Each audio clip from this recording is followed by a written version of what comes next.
같이 하나님 전에 나온 믿음의 마음 진실하게 고백하시면서 2016년 7월 17일 성령 강림절 우리 하늘교회 주일 예배를 시작하겠습니다. 다 함께 기도하시겠습니다.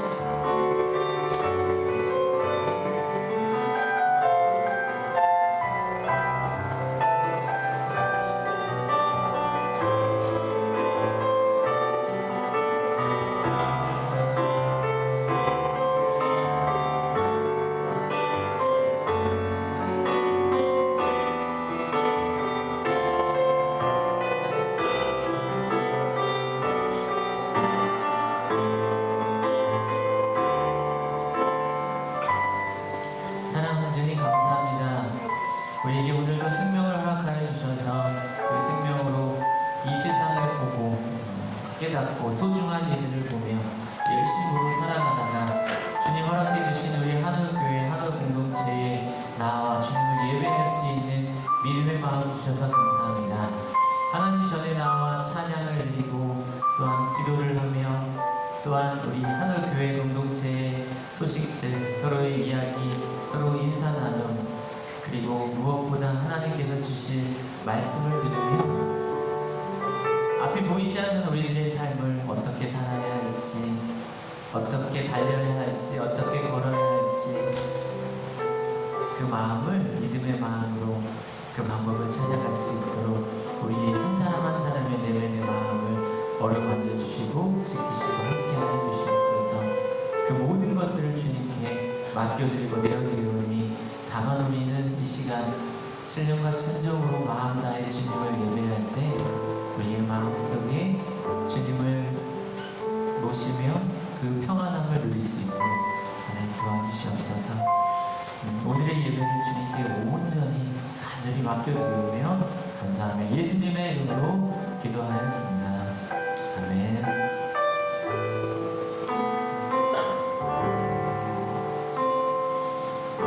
할렐루야. 오늘도 마음 다해서 우리 박수하시면서 힘차게 친절하신 주님을 찬양합니다. 주의 친절한 발에 안기세 우리만의 평안 하나님이 항상 기쁘고 복이 되게 영원하신 발에 안기세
비도 오고 또 유난히 주일이 되는데 유난히 왜 이렇게 피곤한지 우리 각자마다 살아가는 인생의 무거운 짐들 때문에 나에게 주어진 환경이 조금 무겁게 느껴지고 또 이게 비가 오고 막 그러면 사람들이 감정이 그렇게 가라앉잖아요. 마침 주일날 딱 그렇게 되면 쉬고 싶은 마음이 많이 들죠. 그냥 쉴까? 그럼에도 불구하고 하나님 전에 당당히 이렇듯 주님 앞에 예배하러 나오신 여러분들, 제가 무슨 말을 하는데 그 누구보다 하나님께서 그 모든 마음을 다 아실 겁니다. 그 주님과 함께 길을 가려고 우리의 삶이 얼마나 남아있는지 알 수 없지만, 그러나 그 남아있는 시간이 길든 짧든 간에 그 시간에 늘 주님과 함께 동행하겠노라고, 그 예수님을 늘 마음에 모시며 살아가겠노라고, 그 마음의 믿음이 새로운 삶의 힘을 얻기를 간절히 소원합니다. 이 찬송가 같이 마음으로 하나님께 드렸으면 좋겠어요.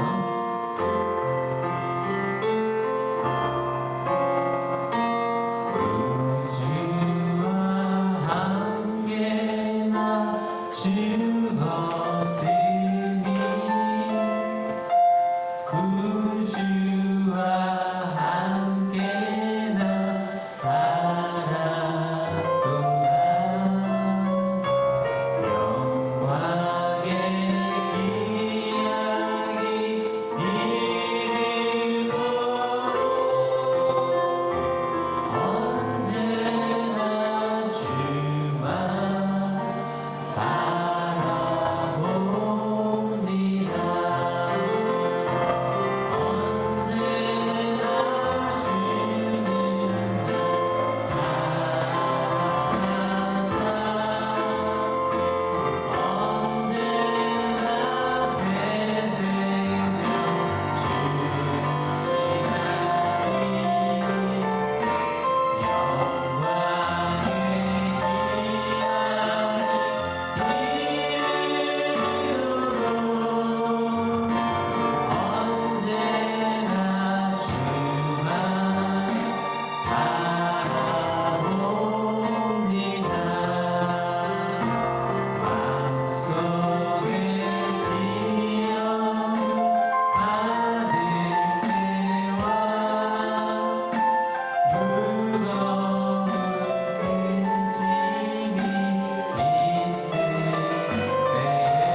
시간에 함께 기도하실 때 하나님, 주님 언제나 내가 기쁜 일이 있을 때도 좋은 일이 있을 때도 힘든 일이 있을 때도 무거운 일이 있을 때도 변함없이 언제나 주님을 바라볼 수 있는 믿음 되게 해달라고, 지난날에 내가 주님을 잘 의지했던, 내가 주님을 잘 의지하지 못했던 그런 삶의 순간들을 돌아보며 이 시간 그 마음을 하나님께 기도함으로 올려드립시다. 다 같이 주님께 기도하겠습니다.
사랑의 하나님, 오늘 저희에게 일용할 양식을 주시고 예배할 수 있는 시간을 허락해 주셔서 감사합니다.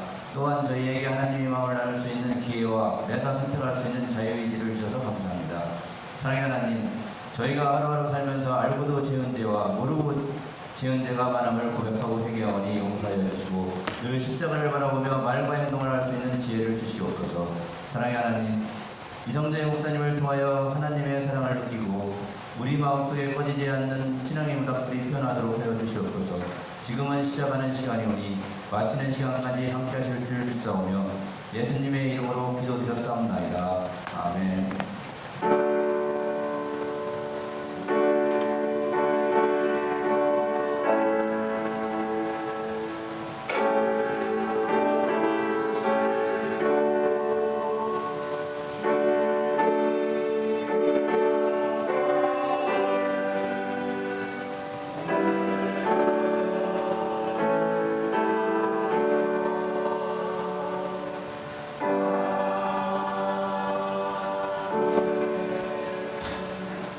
찬송가 250장 함께 찬송 드리겠습니다.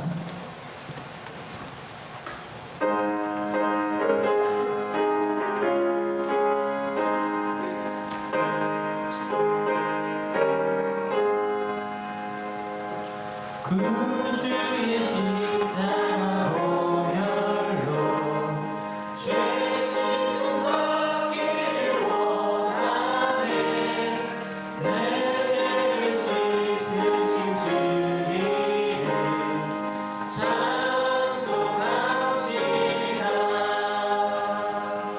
찬송합시다.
하겠습니다.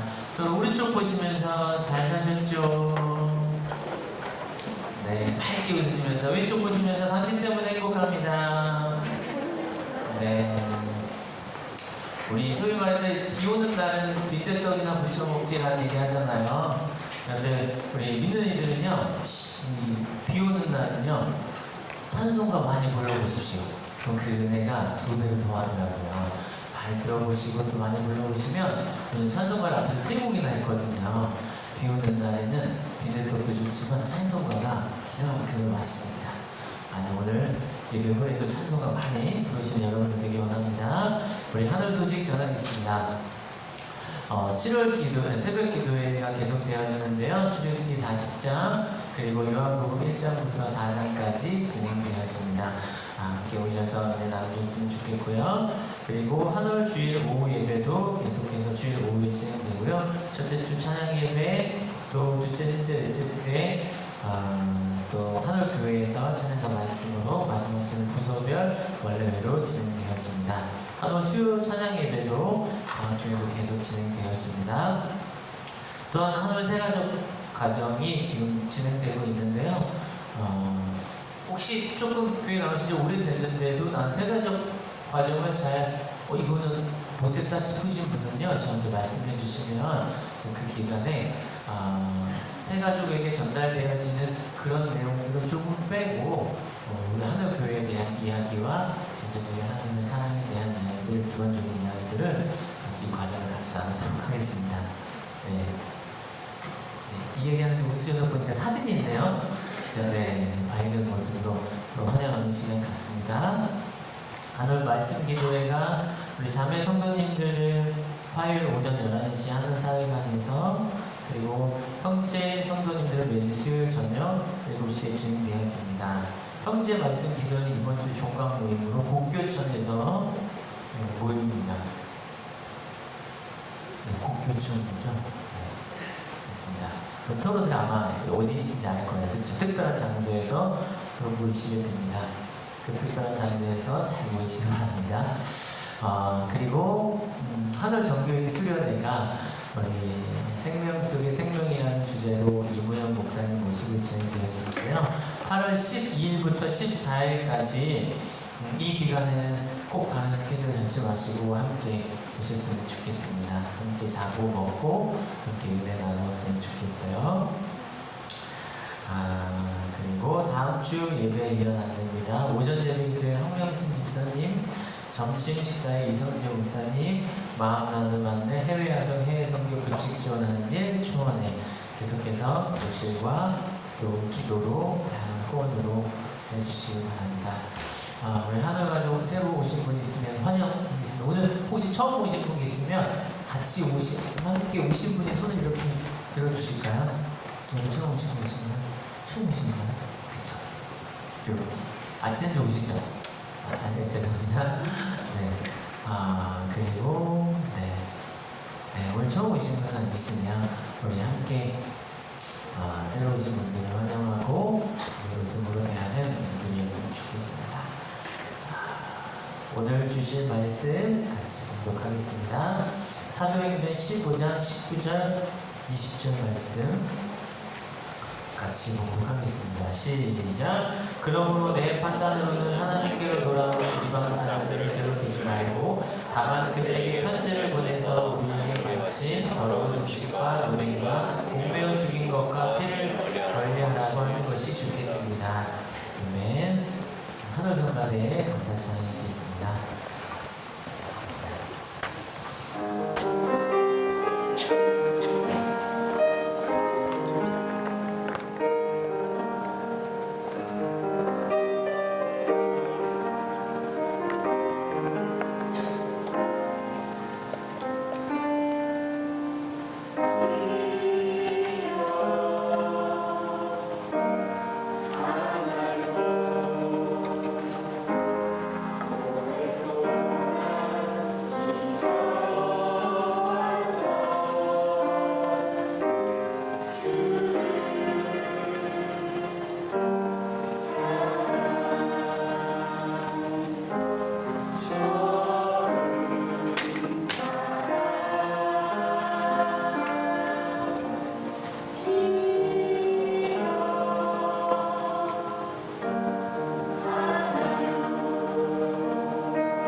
뒤쪽 문이 잠겨 있군요. 위에 올라또 내려오셨어요?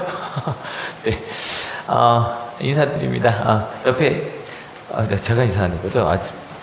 제가 좀 전에 보다가 여러분들이 저쪽을 저렇게 성가대 할 때 유심히 쳐다보신 거 처음인 것 같아요. 보통 이렇게 딴 데 보고 계신데 예, 여러분 때문에 행복합니다. 예, 감사합니다. 바로 지난 시간 이야기 볼게요.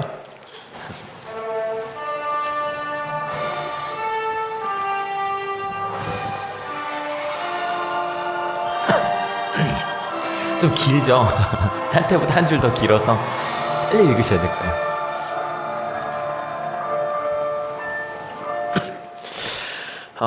지난주부터 사과와 권면이라는 제목으로 나누고 있는데 오늘은 지난주는 특별히 좀 사과에 대한 부분이었습니다. 근데 참 좀 말씀을 준비하면서 좀 이상하다 생각한 건 사과라는 거 뜻 한번 같이 읽어볼까요? 준비 시작. 잘못에 대해 용서를 비는 게 사과란 말이에요. 근데 혹시 좀 춥지 않으세요? 예, 그죠? 예.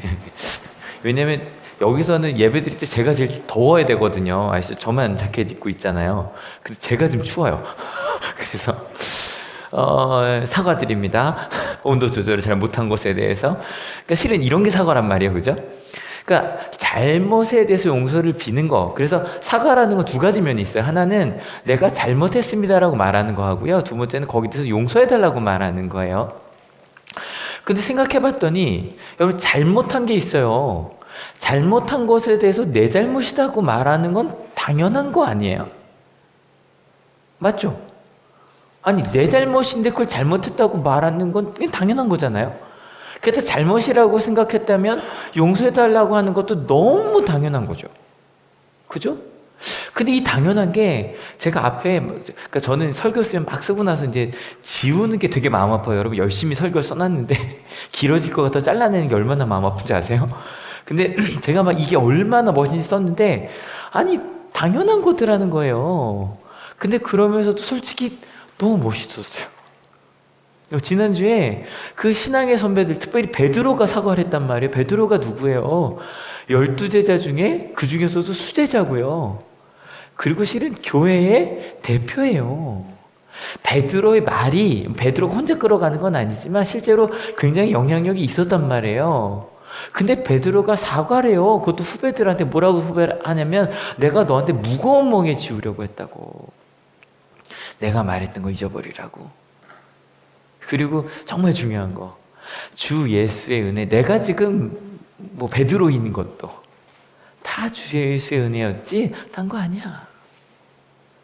여러분 우리 한올교회에서 내가 집사인 게 내가 권사인 게 장로인 게 저 목사인 건 다 주님의 은혜지 내가 보혜사 한 거 하나도 아니야. 심지어 조금 더 이 얘기 들을 때 이게 무슨 말인지 사람들은 다 알았어요. 왜냐면 고넬료 만난 얘기 다 알잖아요. 나 씨는 고넬료 만날 때 이방인 사람들 만나는 거 되게 불편했어. 되게 찜찜했어. 나 그런 사람이야. 여러분 이 말이요. 이방인 앞에서 하는 거 되게 부끄러운 말 아닐까요? 베드로가 나 실은 너희 만날 때 되게 불편했어. 찜찜했어. 더러운 사람인 줄 알았어. 실은 그 100년 전 어게인 1907이라는 찬양이 있어요. 1907년에 무슨 일이 있었는지 혹시 아세요? 평양 대부흥 운동이 일어나요. 그게 이걸로 시작했어요. 한 교사님이요 이거 얘기를 한 거예요. 미국에서 온 선교사님이요 뭐라고 말했냐면 나 씨는 당신들 만날 때 미개한 사람이라고 생각했다고. 그게 처음 하선 말이 아니에요. 이미 많은 사람들이 그분을 존경하고 있었어요. 그 얘기하는 거야. 나 씨는 당신들 앞에서 가식적이었다고. 나 당신들 미개한 사람이고 내가 이렇게 미국에 와서 전해주는데 왜 안 받아들여. 나 그렇게 생각했다고. 여러분 거의 발가벗긴 것 같은 느낌 아닐까요? 그 고백을 한 거예요. 그리고 만약에 나는 예수님의 은혜 없었으면 하나도 정말 내세울 거 하나도 없는 사람이라고. 여러분 진짜 멋지지 않아요? 진짜 멋있는 거예요. 근데 당연한 건데 이게 왜 멋있을까? 그러니까 이게 고민이었어. 진짜 당연한 건데 이게 왜 멋있을까? 이 베드로가 이 사과를 하고 나자 사람들이 막 하고 싶은 말이 많았거든요. 한마디도 못해요. 베드로가 이렇게 하면 누가 거기다 대놓고 그래도 이거 중요합니까? 하지 않습니까? 누가 말해요? 그때에서 이제 바울과 바나바가 나와서 전도여행 보고를 해요. 하나님께서 이방인들에게 얼마나 놀라운 일들을 행하셨는지. 그러자 이번에는 야고보까지도 사과를 하네요. 야고보는요, 예수님의 동생이에요. 근데 그냥 동생인 게 아니라 실제로 베드로가 실은 대표직을 그러니까 주고 물러나고 12장에 현직 대표예요, 현직 대표. 그러니까 베드로가 한 말이 영향력은 있지만 베드로가 말했다고 교회의 공식 입장은 아니에요. 야고보가 말하는 건 공식 입장이에요. 다시 한번 더 읽어볼까? 지난주 말씀에서 같이 읽어볼게요. 준비 시작. 그러므로 내 판단으로는 하나님께로 돌아오는 이방 사람들을 괴롭히지 말고, 얘기하는 거예요. 우리가 너희를 괴롭혔다고요. 여러분 뭐요? 율법과 할례요. 유대인들의 그 전통이 너희를 괴롭혔다고. 근데 여러분 이거 잘 생각하셔야 돼요. 이 말 할 때 솔직히 조금 불편하지 않으세요? 제가 두 종류로 나뉠 것 같아요. 솔직하게 좀 들어주실래요? 율법과 전통이 너희를 불편하게 했다는 말이 혹시 조금 불편하신 분, 찜찜하신 분, 의외로 하늘교회는 별로 없네요. 저 불편하거든요. 저 불편해요. 그러면 전통이, 내가 했던 그 경험들이 다 잘못된 거란 얘기예요. 율법은 하나님의 말씀 맞잖아요, 그죠? 그리고 저 경험이라는 거 실은 우리 우리가 겪어왔던 그 모든 것들, 이게 잘못됐다는 얘기예요? 말하지 말라는 얘기예요? 실은 제가 이 말씀을 고민 많이 해요. 저는 어느 쪽일까? 근데요, 의외로 한울교에서는 저는 전통 쪽에 가까운 것 같은데요. 여러분 율법이라는 거요, 분명히 정확히 하셔야 돼요. 모세가 전해준 하나님의 말씀, 우리가 보통 모세오경이라고 하죠. 그 말 좀 없앴으면 좋겠어요. 유대인들에겐 모세가 중요해요. 하지만 모세오경, 창세기, 출애굽기, 레위기, 민수기, 신명기, 우리에게 뭐가 더 중요해요? 위에요, 아래요? 아래요. 하나님의 말씀, 분명히 하나님 말씀이에요. 율법은 정말 중요한 거예요. 근데 그 하나님의 말씀, 그리고 실제로 그들에게 신앙의 기준이었어요. 여러분 신앙의 기준 중요하지 않아요? 정말 중요해요. 그리고 그들에겐, 유대인들에겐 그 삶의 방법이었고요. 심지어는 유대인들에게 자랑이에요. 여러분 지난주 말씀드렸잖아요. 지금도 그 3000년 전에 율법을 읽어보면 야 대단하다. 와 어떻게 3000년 전에 이렇게 말했지? 라고 할 정도로 정말 엄청난 거예요. 여러분 꼭 교회가 아니더라도 유대인들 교육의 우수성에 대해서는 얘기 많이 한단 말이에요. 그 근거가 다 율법이에요. 다 말씀이에요. 심지어는 베드로에게, 야고보에게 그 율법이란 예수님의 말씀을 이해할 수 있었던 통로예요. 율법 할례가 없었다면 베드로하고 야고보는 예수님을 만날 수 있었다 없었다? 없었어요. 그런 경험과 전통, 여러분 과거 없는 현재가 가능해요? 부모 세대 없는 자녀 세대가 가능해요? 가능해요? 불가능해요? 불가능해요. 여러분 부모의 신앙, 한올교회, 제가 요즘 이제 청년 수련회를 많이 다녔어요. 청년들. 근데 정말 청년들이요, 전도가 돼서 거기 있는 사람들이 없어요. 다 한 80% 이상이 다 모태신앙인이고요. 나머지는 초등학교, 중고등학교 때 다닌 사람이고 전도가 돼서 완전 있는 사람이 없어요. 그냥 청년교회가 아니라 이름만 대면 알만한 대전에서, 서울에서 가장 유명한 청년교회들인데 전도가 안 돼서 와 있어요. 여러분 솔직히 다른 말로 하면 왜 모태신앙만 남았냐라고 말할 수 있지만 반대로 말해볼까요? 지금처럼 하나님 믿기 힘든 시대에 부모님으로부터 믿음 생활이 시작된 게 중요하다 안 중요하다? 중요하다는 거예요. 그러니까 모태신앙인들이 그만큼 많이 남아있는 거예요. 반대로 생각하면 그렇지 않아요? 정말 부모 세대의 신앙이 얼마나 중요한데요. 여러분 교회 전통이라는 거 중요하지 않아요? 진짜 중요해요. 여러분 오늘 좀 꺼내기 힘든 얘기를 꺼내는 거예요. 여러분 세대 가운데 갈등이 있어요. 근데 요즘에 갈등을 넘어 투쟁인 것 같아요. 전쟁인 것 같아요. 얼마 전, 한 달 전에 있었던 일이죠. 브렉시트, 어느 나라에서 있었던 일이에요? 영국이요. 근데 여러분 이랬다면서요. 완전히 노인 세대와 청년 세대가 완전히 표가 갈렸다면서요. 어디가, 영국 EU 탈퇴하자 누가 했대요? 노인 세대였대요. 아주 압도적으로 60% 70% 가까이. 왜냐하면 옛날에 우리 강했잖아. 우리 강한 영국으로 돌아가야 돼. 청년 세대는 거의 다 아니야. 남아있어야 돼. 이게 되게 웃긴 거예요. 왜냐면 이 브렉시트파가 제일 많이 얘기한 게 이민자들이 많이 들어와서 일자리가 없어진다는 거. 근데 그 일자리는 누구 일자리예요? 기성세대 일자리예요? 젊은 일자리예요? 젊은 일자리예요. 가장 큰 논의 중에 하나가 그 이민자였거든요. 그런데 정작 취업을 해야 되는 젊은이들은 안 돼, 우리 남아있어야 돼 그랬거든요. 이거 나오자마자 피켓 들고 데모하는 거 거의 젊은 세대예요. 근데 젊은 세대 여기는 40대까지 포함이에요. 왜 우리의 미래를 어른이 정하냐? 그러면서 다시 돌아가자 막 이러고 있어요. 여러분, 한국 선거도 요즘에는 투표율이 결과를 가르더라고요. 세대별 투표율이. 점점요 세대 간에 뭔가 어른이랑 자녀랑 싸우는 것처럼 이렇게 되어 있어요. 근데 그게 이유가 있긴 하대요. 이야기 들어보니까 이해가 되더라고요. 왜냐면 여러분, 1000년 전에 태어난 사람이 있어요. 1000년 전에 저게 만들어졌어요. 그 타임머신을 타고 이 사람이 1500년대로 왔어요. 그러니까 1000년대 사람이, 그러니까 고려시대죠? 맞나요? 갑자기 자신이 없지? 권사님 맞죠? 갑자기 고려시대 사람이 조선시대로 온 거예요. 근데 제 생각이에요. 아마 이랬을 거예요. 뭐냐면 야, 많이 좋아졌네. 근데요, 사는데 별로 어려움 없었을걸요? 아닌가요? 맞죠? 큰 어려움 없었을걸요?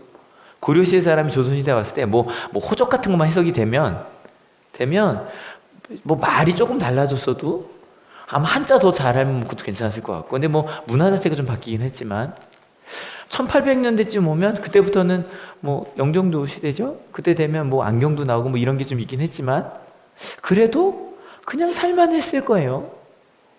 근데 이게 좀 바뀌었어요. 100년 전 1916년에 태어난 분이 1950년대 왔어요. 그리고 아니 심지어 1990년에 왔어요. 아마 되게 당황할걸요? 그죠? 왜냐면 실제로 그 100년 전 분은요, 한글 잘 몰랐을 수 있어요. 좀 배우신 분이라면 한자 썼을 거예요. 근데 청년 세대가 한자 하나도 모르잖아요. 한글 쓰고 말도 많이 바뀌고. 조금 더 가볼까요? 50년 전 분이 2016년에 왔어요. 와, 이분은 정말 요즘 말로 멘붕일걸요? 정말 멘붕일 거예요. 왜냐면 1950년에 사시던 기성세대였던 20대인 분이 딱 오면 얼마나 자신감 있어요. 20대, 30대 제일 자신감 있는 세대잖아요. 딱 왔는데, 현대 왔는데 표도 못 끊어요. 표도 못 끊어요. 여러분, 가끔 저희 어머니 아버지가 온양 오실 때요, 제일 당황하시는 게 표 끊는 거예요. 이게 핸드폰으로 끊어야 되거든요, 요즘에. 그럼 되게 편해요. 근데 저희 아버지 가끔 하시는데, 많은 경우 어떻게 하시냐면 그냥 핸드폰으로 끊으면 되시는데 오기 하루 전날 고속터미널까지 가세요. 가서 끊어갖고 오세요. 우리가 볼 때는 아빠 왜 그래? 핸드폰으로 하면 돼. 너무 힘드신 거예요. 저희 아버지가 1940년생이시거든요. 여러분, 조금 더 지나면 어떻게 될까요? 저희 바보 될 수 있어요. 바보 될 수 있어요. 손주들이 할아버지는 그것도 못해. 옛날에 그 말 못했어요. 100년 전에는. 왜요? 할아버지가 손주보다 뭐든지 다 잘했어요. 근데 요즘에 갑자기 이게 바뀌어버린 거예요. 여러분, 사회만 그런가요? 기독교도 마찬가지일걸요? 한국교회 황금기를 언제라고 보냐면 1970년대부터 80년대라고 봐요. 그때 난 신앙생활한 기억이 있다. 손 들어주세요. 1970년대, 80년대 때 난 신앙생활 했다. 손 들어주세요. 예, 이때가 신앙의 황금기라 그래요. 우리나라 한국교회에. 근데 거기서 딱 7, 80년대 때 교회 생활하던 분이 오늘 요 한올교회 오신 거예요. 굉장히 당황하실걸요? 뭐 당황하실 것 같아요? 뭐 당황하실 것 같아요? 네? 일단 이것도 앞 십자가도 없고 뭐 이런 거 있고, 그죠? 근데요, 이 생각 해보셨어요? 저는 이거 당황하실 것 같아요. 양복 입은 사람이 없어요. 양복 입은 사람, 저 어릴 때 80년대 갔을 때 최소 권사님 이상은 다 양복 입고 오셨던 것 같은데요? 맞지 않아요? 그리고 집사님들도 웬만하면 거의 양복 입으셨던 것 같은데요? 맞죠? 맞죠? 지금 여기 양복 입은 사람 저랑 목사님밖에 없어요. 만약에 저도 벗고 있었다면 난리 났을걸요. 어떻게 저렇게 가운도 안 입고 양복도 안 입고 서 있어? 성령 찬송 갖고 오신 분 엄청 당황할걸요? 아니 왜 맨몸으로 와? 또 아마 이런 거 악기들 막 그죠? 저런 전자악기들 막 있고 여러분 드럼이 여기 있어도 되느냐 안 되느냐가 2000년 초반까지도 실제로 논의가 됐어요. 감리교는 그랬는데 저도 이제 고등학교 92년까지 고등학교였으니까 그때까지만 해도 본당에는 드럼 못 갖다 놨어요. 그때까지만 해도 감리교도 그렇게 개방적이라는. 근데 드럼은 물론이고 뭐 이것저것 다 갖다 놓잖아요. 깜짝 놀랄걸요. 예배 순서도 주기도문도 없어. 사도신경도 없어. 교동문도 없어. 성부사 성자 성령께 삼일체송도 없어. 그죠? 이게 뭐야? 근데 여러분 단지 그런 것만 다를까요? 신앙인이라고 하는 어떤 교회 다닌다고 하는 사람의 어떤 전형적인 모습도 많이 바뀌어 있었어요. 근데 요즘에 여러분들도 혹시 보시나요? 혹시 교계신문 같은 걸 많이 보시면 책이 한국교회 위기에 대한 책이 굉장히 많이 나오고요. 페이스북이나 이런 데도 교계의 위기가 딴 게 아니라 청년들이 없어요. 청소년이 없고 아이들이 없어요. 그리고 뭐 이번 주에도 그것의 문제는 부모 세대 문제다 뭐 이거 나오는데 저는 그렇게 생각하지 않거든요. 근데 하여간 자꾸 뭐라 그러냐면 교회가 변해야 산다는 얘기가 한국 교회가 지금 굉장히 위험한 상황이 솔직히 있어요. 근데 막 교회가 변해야 된대요. 근데 교회가 변해야 된다 그럴 때요. 어떻게 변하라고 얘기할까요? 그 솔루션으로 뭔가 결과를 낼 거 아니에요. 어떻게 하라 그럴까요? 되게 신기한 건요. 한국 교회 헌금기라고 할 수 있는 7, 80년대로 돌아가자는 얘기는 단 한 번도 나오지 않아요. 어떤 논문을 봐도 저 이 말 들으면 되게 불편해요. 제가 신앙생활한 게 그때거든요. 제가 하나님 만난 게 그때거든요. 근데 7, 80년대로 돌아가자고 말한 학자가 한 명도 없어요.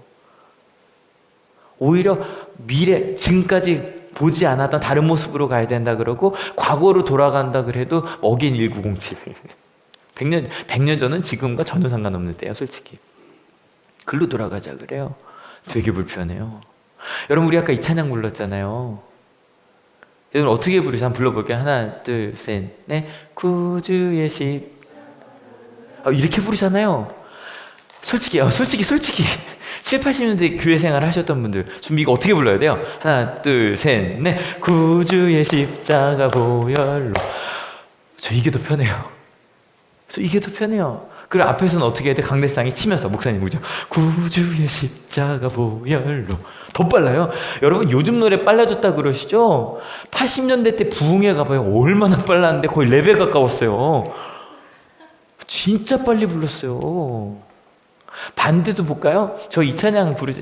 이 찬양은 90년대 찬양이에요. 그래서 90년대 앨범 들어보면 되게 느려요. 이거 앨범을 소리할 거 들어보면 저 높은 하늘 위로 이 속도예요. 근데 저희 어떻게 박수 쳐볼게요. 하나 둘 셋 넷 저 높은 하늘 위로 여러분 제가 앞에서 보잖아요. 여기 50대 넘으신 분들이 이거 되게 힘들죠. 이렇게 치는 거 되게 어려워요. 옛날에 이렇게 쳤어요. 옛날 친다면 저 높은 하늘 위로 이게 하나 셋에 쳐야 돼요. 요즘에는 둘, 넷 여기 친단 말이에요. 이거 되게 어색해요. 어떻게 쳐야 울어요? 실은 어쩔 수 없이 신앙의 선배는 우리가 경험했던 경험과 전통을 좋았어요. 저희 이런 얘기하면 되게 싫어하잖아요. 옛날에 수련회 4박 5일 갔어요. 그리고 막 어디 장소 얘기하면 막 목사님 장소 앉아요 막 이런단 말이에요. 저희 땐 텐트 갖고 갔어요. 가서 화장실 만들고요. 화장실을 만들어서 수련회에 갔어요. 그게 학생들 상상이 돼요? 그전은 더 했겠죠, 권사님, 그죠? 정말로 맨 바닥에서 했겠죠. 저희 뭐 장소도 없었어요. 그래서 큰 텐트 몇 개 치고 거기서 100명 수련회 했단 말이에요. 요즘 같은 장소가 어디 장소 불평을 해요? 이렇게 좋은데. 그때가 더 뜨거워서 저도 그 생각 나요. 반대로 신앙예배들은 그저 새로운 것 좀 해보죠 라는 말 할 수밖에 없어요. 이번 정규수련회 준비하고 있잖아요. 근데 3일 전인가 찬양단 친구들이 막 찬양을 정해요. 봤더니 지들 좋아하는 거 막 정해요. 근데 나중에 저 그냥 이번에 찬양 담당은 우리 김은현 원사님이 이제 총으로 이제 준비하실 건데 저 혹시 집사님 원사님 중에 찬양 앞에 서실 분 한두 분만 쓰면 좋을 것 같아요. 싱어로 워십팀도 원하시면 저도 같이 할 수 있어요. 근데 여러분 하실 때 저는 찬송가도 많이 넣고요. 다 같이 할 수 있는. 근데 그래도 좀 새로운 거 이 생각할 거 아니에요. 근데 여러분 이 베드로가 한 사과 절대 오해하시면 안 돼요. 베드로 사가 멋있다고 했지만 절대로 과거에 있었던 경험과 전통이 틀렸다는 얘기는 아니에요. 베드로가 내가 살았던 게 틀렸다고 얘기한 건 아니에요. 절대로. 뭐가 틀렸다고 얘기를 한 거냐면 같이 읽어볼게요. 준비 시작. 나도 질 수 없던 멍에를 메우려고 했던 것에 대해서 사과를 한 거예요. 그리고 분명히 베드로도 야고보도 자기 자녀에겐 할례를 베풀었을 거예요. 이건 거의 100%예요. 그리고 베드로는 죽을 때까지 율법을 따라 살았을 거예요. 무슨 말인지 아세요? 베드로의 자녀들도 율법을 따라 살았을 거예요. 그런데 근데 이 얘기까지 하고 나면 혹시 그런 생각 들잖아요. 그럼 어쩌라고요? 부모 세대는 아무 말도 하지 말라. 당연히 그것도 아니에요. 그 뒤에 바로 뭐가 이어지냐면 드디어 이제 권면으로 넘어가는 거예요. 4가지 권면이 이어집니다. 같이 한번 읽어볼게요. 준비 시작. 다만 그들에게 편지를 보내서 우상에게 바친 더러운 음식과 음행과 목매어 죽인 것과 피를 멀리하라고 하는 것이 좋겠습니다. 4가지가 나오는데 이게 뭔지 조금 이따 더 나누도록 하고 이 4가지에 대해서 이렇게 표현합니다. 같이 읽어볼게요. 준비 시작. 성령과 우리는 꼭 필요한 다음 몇 가지 밖에는 더 이상 아무 무거운 짐도 여러분에게 지우지 않기로 하였습니다. 뭐냐면 꼭 필요한 다음 몇 가지 4가지예요. 이 4가지를 꼭 필요하다고. 근데 이게 원어로 보면 필요한 혹은 필연적인이라는 뜻도 있어요. 4가지는 꼭 필연적으로 꼭 해야 된다는 거예요. 그런데 그걸 뭐라고 표현해요? 이것도 짐이에요. 4가지 말고 다른 무거운 짐은 아니지만 4가지 짐은 져달라는 거예요. 근데 여러분 이 4가지 짐은 왜 남겨둔 걸까요? 왜? 이게 아까랑 좀 순서가 바뀌는데 다시 한번 이제 이 편지 내용이거든요. 같이 읽어볼게요. 준비 시작. 여러분은 우상에게 바친 제물과 피와 목매어 죽인 것과 음행을 멀리하여야 합니다. 여러분이 이런 것을 삼가면 여러분은 잘 행한다고 하겠습니다. 안녕히 계십시오. 이게 편지의 마지막인데 4가지 하나씩 볼게요. 첫 번째, 우상에게 바친 제물. 근데 이게 아까 20절에는 뭐라고 나오냐면 더러운 음식이라고 나왔거든요. 왜 더러울까요? 우상에게 바쳐진 게. 우상에게 바쳐진 거니까 더러운 거예요? 실은 성경에는 구약엔 특별히 정결한이라는 말이 많이 나와요. 근데 이 정결한이라는 건 절대 위생의 문제 아니에요. 위생이 아니라 뭐냐면 하나님의 말씀에 있으면 정결한 거고 하나님 말씀이 하지 말라 그런 거면 더러운 거예요. 위생의 문제가 아니에요. 그래서 코셔라 그래서 유대인들은 정말로 하나님이 먹으라는 것만 먹어요. 가끔 코셔 이야기 하는데요. 여러분 말씀대로 살자는 분들이 100% 성경 말씀대로 구약대로 그럼 어떻게 되냐면 돼지고기 못 먹어요. 절대 먹으면 안 돼요.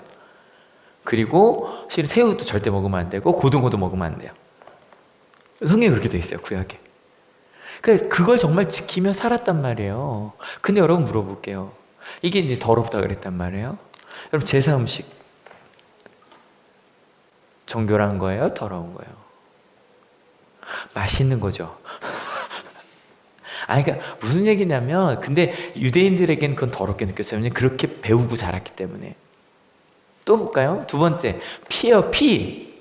피는 왜 이게 구약에 많아요. 피 먹지 말라는 얘기가. 왜 그러냐면 피에는 생명이 있다. 그래서 이방인들이 그런 거예요. 남의 피를, 그러니까 식인종들이 식인이나 막 그런 거 할 때 아니면 뭐 소나 아니면 황소 잡아서 피 먹는 경우가 있어요. 왜 그러냐면 그 힘을 내가 뺏어온다고 생각을 해요. 실제로 사람 피도 실은 그래서. 동물의 피도 마찬가지. 그래서 그게 뭔가 얻어오는 것처럼 너희는 그렇게 하지 말라는 거예요. 우리도 궁금하죠? 뭐요? 선짓국이요. 어떻게 해요? 선짓국 맛있잖아요. 그 다음 3번째, 목매어 죽인 거. 실은 이것도 아까 피랑 연결되어 있는 거예요. 왜냐하면 피를 먹지 않기 위해서 어떻게 했냐면 동물을 잡으면 피를 다 쏟아냈어요. 근데 목매어 죽이면 피가 쏟아져요? 안 쏟아져요? 안 쏟아져요. 제가 이번에 이스라엘 갔을 때 사마리아 혹시 징그러운 거 별 많이 징그럽지 않은데 징그러운 분 작은 눈 가리세요? 근데 보고 싶죠. 이게 사마리아에서 양을 죽일 때의 모습이에요.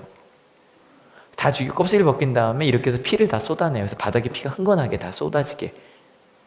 이해가 됐어요? 눈 떠도 돼요? 눈 떠도 돼요? 피 먹지 말라. 그러니까 목매어 죽인 것도 실은 이것 때문이에요.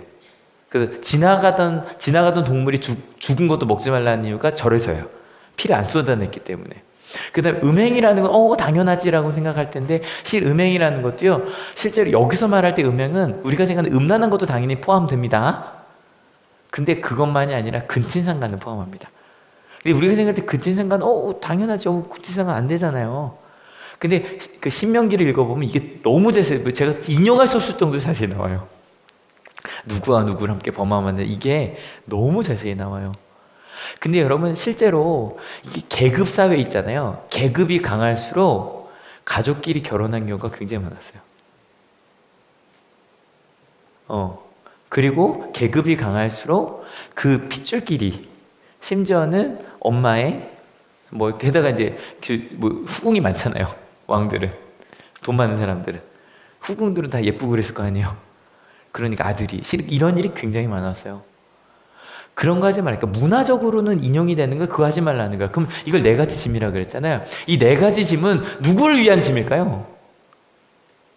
유대인 그리스도인을 위한 권면일까요? 아니면 이방인 그리스도인들을 위한 권면일까요?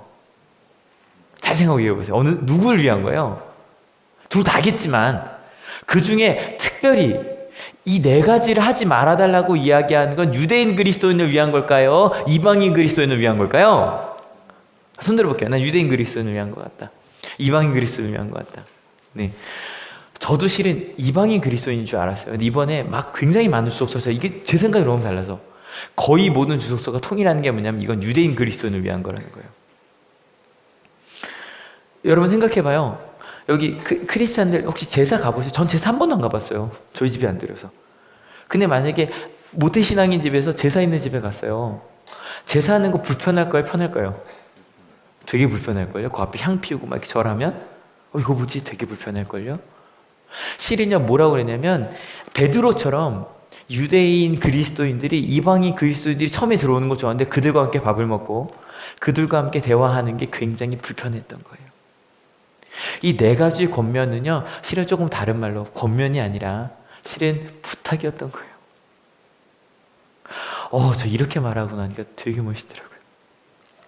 유대인 그리스도인을 위해서 우리 같이 예배 드려야 되니까 이 네 가지만 좀 하지 말아줘. 나중에도 이제 고기 문제가 많이 나오거든요. 왜냐하면 이방인들만 있는 교회에서는 고기 문제가 별로 문제가 되지 않아요. 그래서 실제로 바울 같은 경우는 고기 먹을 수 있다고 얘기해요. 이방인전에서 나온 거. 왜요? 아까 제사 음식 얘기해 봅시다. 제사 음식 할아버지가 와서 드신 거죠? 하나님이 만드신 아름다운 맛있는 음식이에요. 근데 그걸 누가 불편해요? 그리스도인들이요. 그래서 불편하시면 드시지 마세요. 불편하시면. 근데 먹던 분들에겐 그건 솔직히 여러분 여기 나는 제사를 드리는 집안에서 태어났고 지금도 제사를 드린다. 손 들어보세요. 내려보세요. 오히려 이분들이요 거기 귀신이 왔다고 생각해요? 아니에요. 그냥 맛있죠. 오히려 그냥 어릴 때부터 제사를 드리던 분들은 그게 귀신이 왔다고 절대 생각 안 해요. 누가 그 생각해요?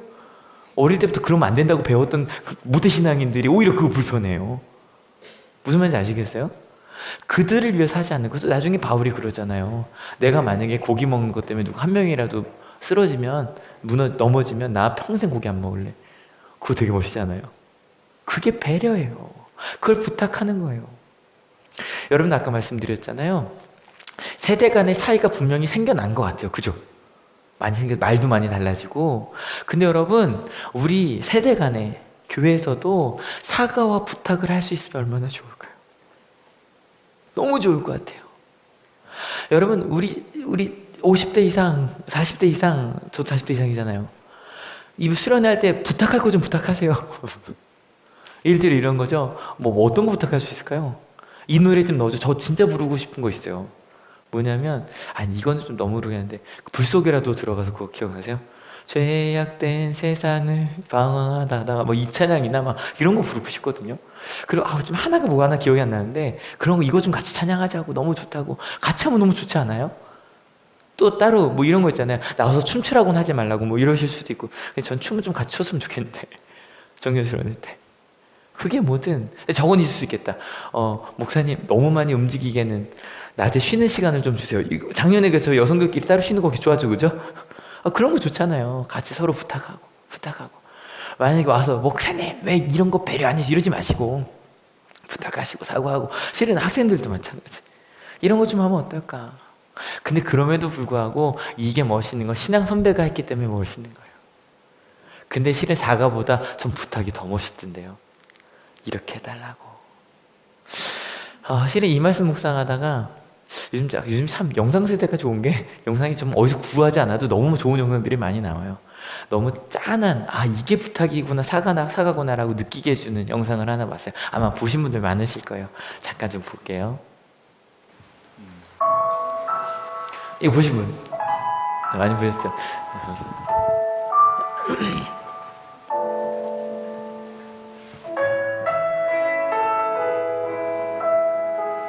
엄마가 딸에게라는 노래예요.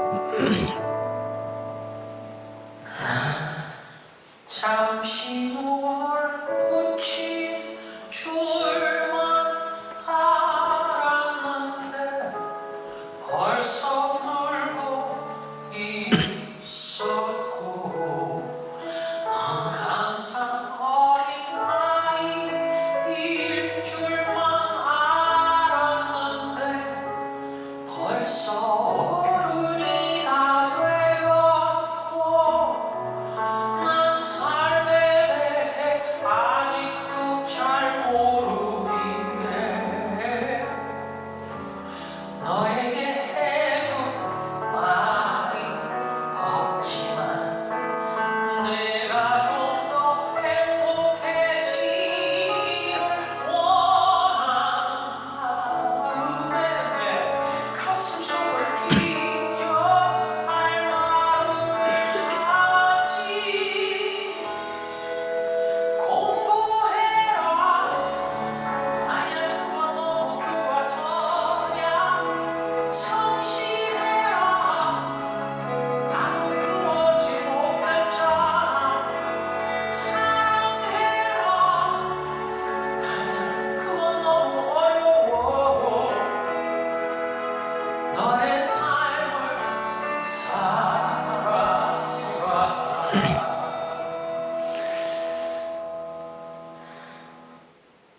아쉽죠. 근데 실은 월요일날 이 영상을 이렇게 보는데 되게 짠한 거예요. 특히 저기 사랑해라 그건 너무 어려워. 그거 할 때 엄마가 딸한테 야 사랑하고 사는 거 참 어렵잖아. 실은 엄마가 사과하는 거죠. 실은 나도 성실하게 못 살았어. 나도 그렇게 공부 못했어. 그리고 이제 부탁을 하는 거예요. 근데 막 마음을 찾아봤는데 무슨 말밖에 안 나와요. 제일 먼저 나온 게 뭐예요? 공부해라. 내가 제일 후회가 되는 게 저거였거든요. 두 번째, 성실해라. 세 번째, 사랑해라. 마지막에 내가 자신이 없으니 그래 네가 알아서 잘 살아봐. 근데 안타까운 건 이 사과하고 부탁하는 말들이 딸에게 어떻게 들리냐면요. 한참 세상 살아는 줄만 알았는데 아직 18이고 항상 예쁜 날로 머물고 싶었지만 그날 미운 별이 바뀌었고 그 삶에 대해 아직도 잘 모르기에 그 일들 정말 많지만 엄만 오늘 같은 말안 되돌이하며 내 맘을 무게 더 굳게 받지 공부해라 그게 중요한 걸 나도 알아 성실해라 나도 애쓰고 있잖아요 사랑해라 더는 상처받고 싶진 않아 나의 삶을 살게 해줘 아쉽죠. 근데요, 저 진심이 뭐로 들려요? 잔소리로. 나를 향한 비난으로 들려요. 우리 자녀 여러분, 엄마가 하는 얘기가 사랑이었어요. 부모님들, 실은 저희가 부모님께 상처받았던 말들도 다 부탁이고 사랑이었어요. 하나님 우리에게 하신 얘기도 마찬가지 아닐까요? 하나님을 공부해라고 얘기하진 않았지만 성실하라고, 말씀대로 잘 살자고, 사랑하며 살자고, 내가 너의 삶을 이끌 거라고 이야기할 때. 근데요, 참 감사한 건 그런 마음이 전혀 완전히 끊겨 있나요? 우리 세대가 단절돼 있나요? 사랑으로 통하고 있던데요.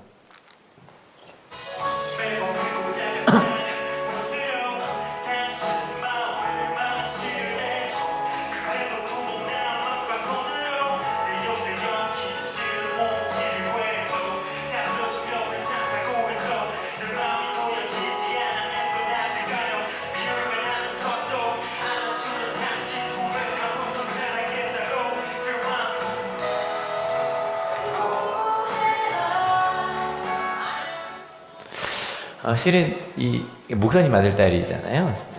저 친구들이. 저는 꼭 찬송 같지 않아요? 당신의 마음에 못으로 상처를 낸다는 그 말들. 근데요, 저는 생각해요. 사랑으로요. 부모님들 너무 걱정하지 마세요.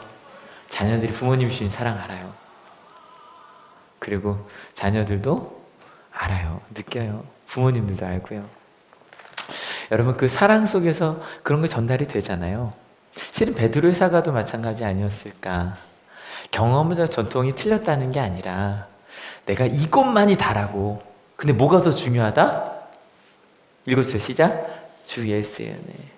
그게 더 중요하다고. 내가 실은 이렇게 저렇게 살라고 코치할 수 있는데 주 예수의 은혜가 더 중요하니. 부모님들 자녀들에게 그런 얘기 한번 해주세요. 지난주에 저희 아버지 간증 하나 했잖아요. 네가 기도해서 알아서 가. 미안해.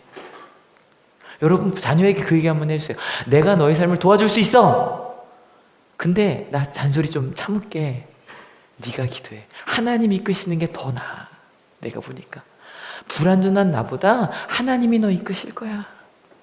우리 같이 기도하면, 아니 네가 기도해. 네가 기도해. 나는 뒤에서 응원만 해줄게. 너의 삶을 살아. 조금 더 우리 신앙인들이 이런 말까지 해줄 수 있어요. 같이 읽어볼게요. 준비 시작. 하나님과 함께 너의 삶을 살아. 그게 제일 좋아. 여러분 이거 잔소리 아니잖아요. 잔소리 아니잖아요. 부탁이잖아요. 여러분 제가 부탁 이야기할 때 항상 드리는 게 있어요. 부탁하고 강요의 차이가 뭔지 아세요? 이건 아는 분들 얘기해 주세요. 강요는 뭐가 강요예요? 거절할 수 없으면 무조건 강요예요. 부탁은요 안 해도 돼야 돼요. 여러분 부모님들 자녀들한테 부탁하세요? 강요하세요? 자녀들 엄마 아빠한테 부탁해요? 강요해요? 당장 이러잖아요. 근데 부탁이라는 거 실은 정말 이렇게 해줬으면 좋겠어. 아니어도 괜찮아. 근데 내 마음은 이래. 그게 부탁이에요. 그런 신앙 선배의 부탁이 어디 담겨져 있냐면 성경 내내 담겨져 있네요. 여러분 성경 열심히 읽읍시다. 읽어야 돼서가 아니라 그 신앙 선배들이 여러분에게 그 뜨거운 마음을 남겨두었어요. 여러분 아까 목사님 얘기하셨죠? 내일 이제 출애굽기 40장이 다 끝나요. 원래 3장 같이 해야 되는데 한꺼번에 다 끝내버릴 거예요 내일. 그리고 이제 화요일부터 이제 저랑 전도사님들이랑 목사님 번갈아 가면서 요한복음 딱 읽으면 18일까지 개학할 때가 요한복음이 딱 끝나요. 큐티 하시면서 우리 방학 동안 우리 학생들 해볼만 하죠? 성경 하나씩 읽고 그리고 한번 새벽 기도도 많이 나오세요. 말씀 내가 한번 읽어봐야지, 생각해봐야지. 말씀 기도에도 많이 나오시고요. 왜냐면 그 선배들의 부탁을 좀 들었으면 좋겠어요. 그 사랑의 마음을. 그럼 어떻게 됐을까요? 쭉 읽어볼까요? 준비 시작. 바나바와 바울은 우리 주 예수 그리스도의 이름을 위하여서 자기 목숨을 내놓은 사람들입니다. 또 우리가 유다와 신라를 보내니 그들이 이를 직접 말로 전할 것입니다. 와 여기 되게 멋있었어요. 원래 바나바와 바울 때 지금 우리 안디옥 편인 것 같잖아요. 원래 예루살렘에서 보낸 분들이요. 도와달라 그래서. 근데 심지어 이 둘 외에 유다랑 신라까지도 보내요. 왜요? 편지만 보내면 오해할까봐 직접 말로 전해주려고. 여러분 혹시 우리 사과하고 부탁할 일이 있으면 직접 말로 해보면 어떨까요? 부모님들 나중에 말겠지. 아이 그러지 말고요. 자녀들도 마찬가지. 그랬더니 이 말이 어떻게 전달됐을까요? 쭉 읽어볼게요. 좀 시작. 성령과 우리는 꼭 필요한 다음 몇 가지 밖에는 더 이상 아무 무거운 짐도 여러분에게 지우지 않기로 하였습니다. 여러분은 우상에게 바친 제물과 피와 목매어 죽인 것과 음행을 멀리하여야 합니다. 여러분이 이런 것을 삼가면 여러분을 잘 행한다고 하겠습니다. 안녕히 계십시오. 그리고 굉장히 구체적으로 부탁해요. 요것 좀 배려해줘 나한테. 이게 옳아서가 아니라 이렇게 해야만 해서가 아니라 내가 그게 좀 불편해. 나를 위해 그렇게 해줄 수 있겠어? 근데 그 마음이 전달이 됐을까요? 안 됐을까요? 당연히 됐겠죠. 같이 읽어볼게요. 준비 시작. 회중은 편지를 읽고 그 권면을 기쁘게 받아들였다. 유다와 실라도 예언자이므로 여러 말로 신도들을 격려하고 굳세게 하여 주었다. 기쁘게 받아들였고요. 심지어는 더 함께 있으면 더 굳세졌어요. 여러분 그 권면, 근데 이 권면이라는 단어가 좀 아쉬워요. 이 단어가 멋있게 한번 헬라어로 읽어볼게요. 좀 시작. 파라클레시스라는 단어가 권면 충고란 뜻도 있긴 한데 원래 뜻은 컴포트예요. 위로했어요. 왜요? 내가 한 말 때문에 속상했지. 미안해. 내가 공부해라고 한 말 때문에 속상했지. 엄마가 나한테 준 게 뭐가 있는데 그 말 때문에 속상했지. 엄마 미안해. 다신 안 그럴게. 또 뜻이 이거예요. encouragement. 용기를 줬어요. 그 마음이 닿으면 어떻게 되냐면요.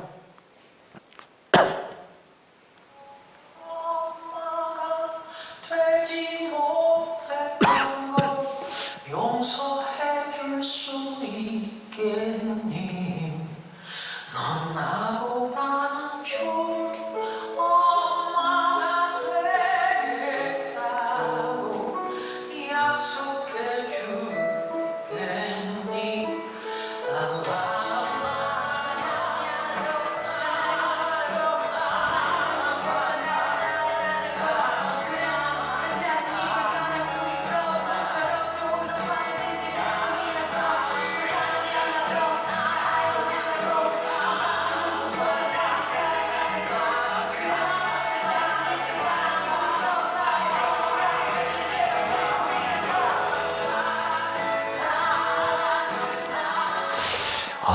정말 아름답죠. 저기 마지막 여자 이름 뭐죠? 이수연? 그 랩이요. 그냥 이렇게 운전을 하면서 이걸 이렇게 틀어놨는데 그렇게 눈물이 쭉 떨어지는 거예요. 그리고 저 고백이 우리의 고백이 되면 좋겠다. 신앙 선배가 똑같이 사과하는 거죠. 좋은 엄마 돼줘. 내가 그렇게 돼주지 못해서 미안해. 근데 이야기하잖아요. 제 꿈이 엄마처럼 되는 거예요. 제 꿈이 엄마처럼 되는 거예요. 그럼 엄마 행복하게 해드릴 거예요.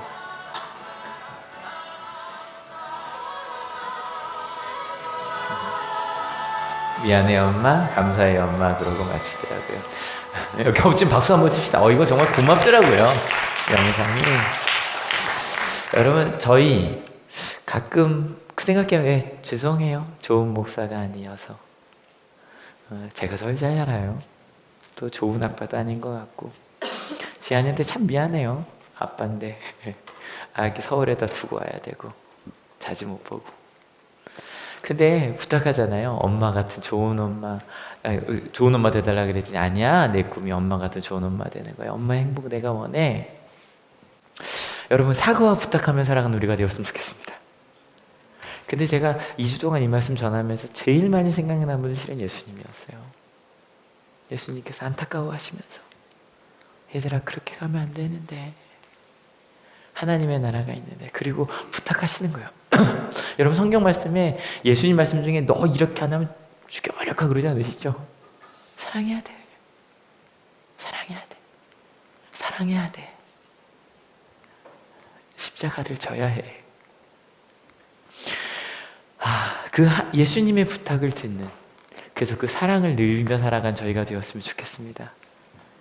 그 은혜 가운데 거하는 우리가 되었으면 좋겠습니다. 저희 같이 찬양하려고 하는데요. 2찬송가 부르려고 그래요. 근데 어른 버전으로. 가사 한번 같이 읽어볼게요. 준비 시작. 구주의 십자가 보혈로 죄 씻음 받기를 원하네. 뇌죄를 쓰신 주 이름 찬송합시다. 여러분 크리스찬이 제일 행복한 게 뭐냐면 이것 때문이에요. 예수님은 사랑하셨어요. 용서하셨어요. 믿으십니까? 그래 더 읽어볼까요? 준비 시작. 찬송합시다 찬송합시다 내 죄를 쓰신 주 이름 찬송합시다. 근데 그 사랑을 알았더니요 죄악을 속하여 주신, 속한다는 말 우리 학생들 잘 모르죠? 용서해 주신 거예요. 완전히 없애 주신 거예요. 죄를 없애 주신 주께서 내 속에 들어와서 계신다는 거예요. 우와, 놀라운 찬양이에요. 나 같은 것의 마음속에 실은 우리 엄마 아빠 사랑으로 살고 있잖아요. 그죠? 마찬가지로 하나님의 사랑이 더 크게 우리 내 가운데 들어와서 십자가 앞에 주 이름을 찬송하는 정도가 더 가볼까요? 주 앞에 흐르는 생명수가 나를 정하게 하시고요 내 기쁨 정성이다 하나님을 찬양하신 존재가 된다는 얘기예요. 여러분 이 찬양 같이 부르실 때 좀 우리 옛날 스타일 부르면서 예 주님 기쁩니다. 여러분 아까 양희은 씨랑 그 노래 찬양이라고 그럴 뻔했네요. 근데 어때요? 슬퍼요? 감사하고 기쁘죠. 실은 찬양이라는 게 다 그래요. 뭐 느린 찬양 빠른 찬양 상관없어요. 그 기쁨을 같이 하면서 내 마음속에서 미안한 것도 생각해 보세요. 이따 기도하실 때 미리 말씀드려 기도하실 때 사과합시다. 저기 사과하자는 얘기 2주째 하잖아요. 사과합시다. 미안하다고 잘못했다고 내 경험이 다였다고 얘기했던 거 사과합시다. 전통만 하나님의 은혜가 있는데 여러분 하나님의 은혜가 더 강합니다. 믿으십니까? 그 마음 그리고 부탁합시다. 근데 이렇게 가자.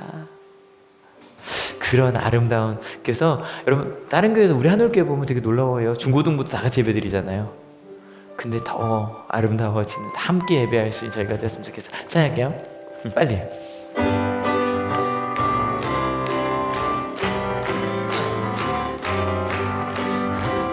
구주의 십자가 보혈로 죄 씻음 받기를 원하네.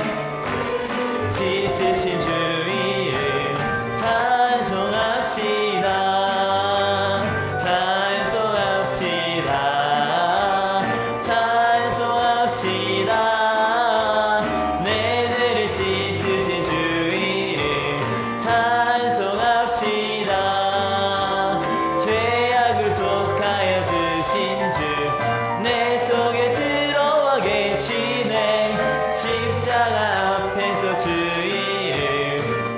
원래 여기 하나 더 해야 돼요. 뭐냐면 할렐루야 찬송합시다.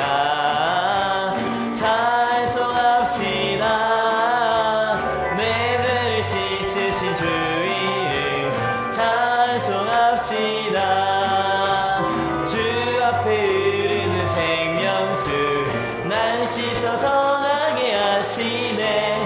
내 기쁨 정성을 다하여 찬송합시다. 할렐루야 찬송합시다.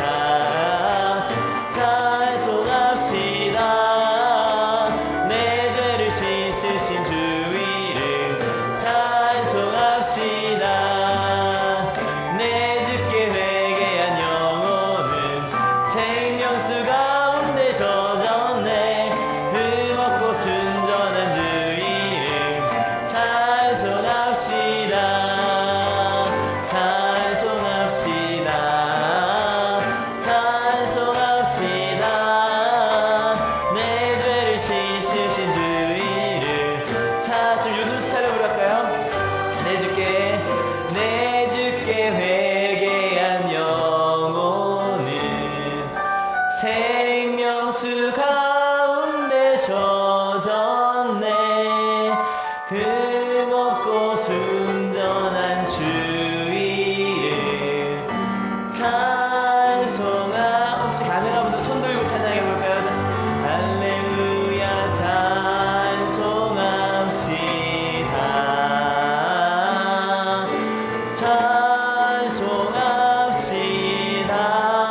찬송합시다. 내 죄를 씻으신 주 이름 찬송합시다. 같이 기도할 건데요. 이 시간 기도하실 때 주님 예수님을 생각해 봅시다. 아까 그 노래를 기억하시면서 그래 맞아 예수님 저렇게 나한테 부탁하셨는데 잔소리인 줄 아셨죠 여러분? 말씀 읽고 기도하라는 거 잔소리인 줄 아셨죠? 사랑하라는 거 잔소리인 줄 아셨죠? 근데 예수님께서요 아까 양희은 씨 부른 딱 그 표정으로 내가 너를 사랑해서 십자가 줬어. 나는 네가 새로운 삶을 살기 원해. 그래서 말씀 따라 살자고 얘기하신 거예요. 믿으십니까? 이 시간 예수님의 그 사랑, 내가 자꾸 잊고 살았다고, 예수님의 사랑 내가 이제 품고 찬송하며 살겠다고, 그 은혜로 살겠다고, 주 예수의 은혜가 가장 중요하다고 그렇게 고백하는 기도가 있었으면 좋겠고요. 기도하시면서 우리 자녀들에게, 또 부모님께, 형제에게, 또 우리 같이 직장 동료에게 내가 사과해야 될 것들이 생각이 난다면 하나님 저 사과하겠다고, 또 부탁하겠다고, 억지로 막 하라고 하는 게 아니라 하나님 그렇게 내가 지혜롭게 사랑을 표현할 수 있게, 부모로서 그렇게 얘기할 수 있게, 교사로 그렇게 말할 수 있게, 내가 친구로서 그렇게 말할 수 있게 주님 지혜 달라고 같이 두 가지 같이 기도할게요. 같이 기도하시겠습니다. 주님 감사합니다. 하나님 우리에게 어떻게 살아가야 되는지 초대교회의 모습이 너무 멋있었습니다. 베드로가 사과합니다. 야고보가 사과합니다. 나의 경험보다, 나의 전통, 우리가 지켰던 전통보다 예수 그리스도의 은혜가 더 중요하다고, 그리고 이야기합니다. 주 예수 그리스도의 은혜가 너를 이끌 거라고. 하나님 우리도 그렇게 살게 하여 주시옵소서. 나의 삶을 이끈 것이 나의 능력과 나의 노력이 아니라 오직 주 예수의 은혜였다고 우리 자녀들에게 그렇게 고백할 수 있는 저희가 되게 하여 주시옵소서. 주님 생각해보니 정말 그러했습니다. 주 예수의 은혜가 우리를 살게 했고, 주 예수의 은혜가 우리를 사랑할 수 있게 해주었고, 주 예수의 은혜가 지금같이 뒤틀어진 세대 속에서 우리가 어떻게 사랑하며 살지를 알게 해주었습니다. 어떠한 노래가, 어떠한 규칙이 우리를 이끈 것이 아니라 그 시대마다 주님께서 말씀하셨던 그 은혜가 우리를 이끈 것이었습니다. 주 우리 가운데 역사하셔서, 우리 가운데 함께 하셔서 하나님 주 예수의 은혜가 어떻게 우리를 이끌 수 있는지 그 은혜 우리를 내어 맡기는 저희가 되게 하여 주시옵소서. 그리고 하나님 서로 경험한 것이 다른 것에 대해서는 사과하고 부탁하는 우리가 되게 하여 주시옵소서. 내 마음대로 하려고 했던 거 미안해. 그런데 우리 이렇게 해보자. 나를 위해서 이렇게 해줘, 이렇게 찬양해줘, 이렇게 말해줘, 이렇게 도와줘. 하나님 그 사과와 권면, 하나님 그 사랑 안에선 그런 것들이 가능합니다. 예수님의 사랑에서 그런 것들이 가능합니다. 우리 하늘교회에 있는 모든 성도님들의 가정이 사과와 권면이 있는, 사과와 부탁이 있는 가정이 되게 하시고, 우리 하늘교회가 사과와 부탁이 있는 하늘교회가 되게 하시고, 우리가 있는 직장과 학교들이 사과와 부탁이 있는, 사랑 때문에 할 수 있는 그 사과와 부탁으로 사랑하며 살아가는 저희들이 되게 하셔서 세상이 알지 못하는 그 놀라운 하나님의 나라의 비밀을 함께 누리며 살아가는 저희가 되게 주님 인도하여 주시옵소서. 하나님 감사합니다. 내가 살아가고 있는 것이 경험 너무너무 중요했습니다. 하나님과 함께 살았던 그 경험과 과거의 전통 너무너무 중요했습니다. 근데 생각해봤더니 그것보다 예수님의 은혜가 더 중요했습니다. 나중에 저희 아버지처럼 저도 그렇게 말할 꿈을 꿉니다. 네가 기도하면서 가. 하나님이 너와 함께 하실 거야. 내 경험과 지혜보다 하나님이 너 잘 이끌어 주실 거야. 하나님 그렇게 고백할 수 있는 저희 모두가 되게 하실 줄로 믿습니다. 그리고 하나님 혹시 우리 가운데 서로 다름 때문에 다툼이 있을 때, 갈등이 있을 때 사과하고 부탁할 수 있는 우리 하늘교회가 되게 하여 주시옵소서. 왜냐하면 사랑하기 때문입니다. 사랑하기 때문에 그 사랑의 부탁도 잔소리로 들렸습니다. 나를 힘들게 하는 얘기로 들렸습니다.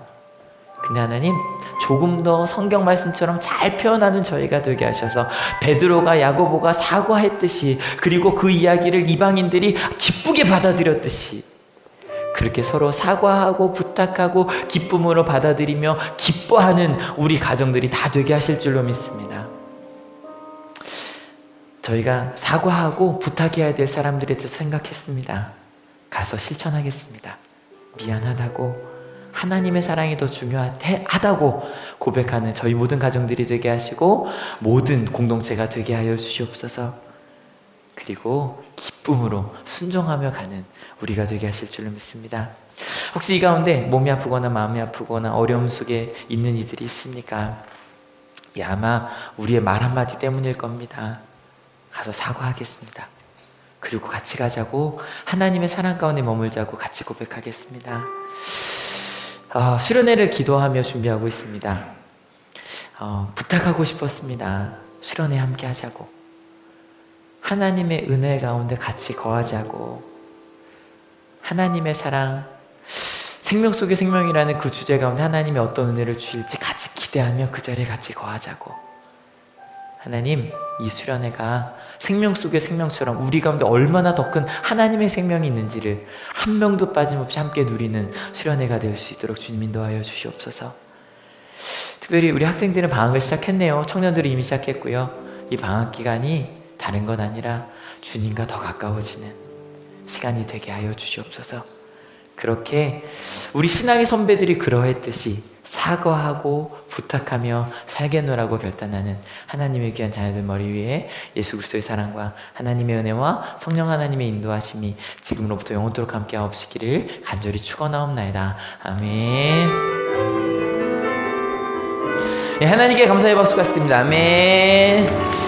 예, 같이 자리에서 일어납시다. 네, 할게요.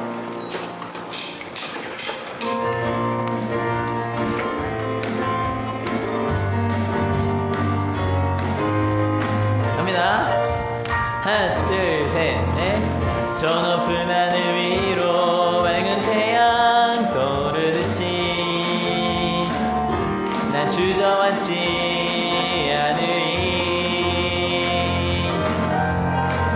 어떤 어려움에도 주의 길을 선택하리.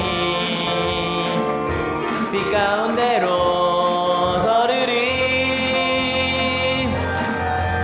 주님을 크게 보는 믿음 가지고 세상에 나타내리라.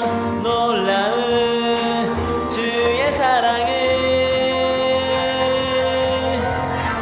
주의 꿈을 안고 일어나리라. 선한 능력으로 일어나리라.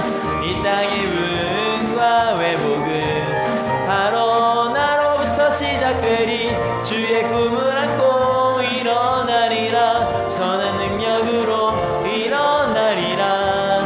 이 땅의 부흥과 회복은 바로 나로부터 시작되리.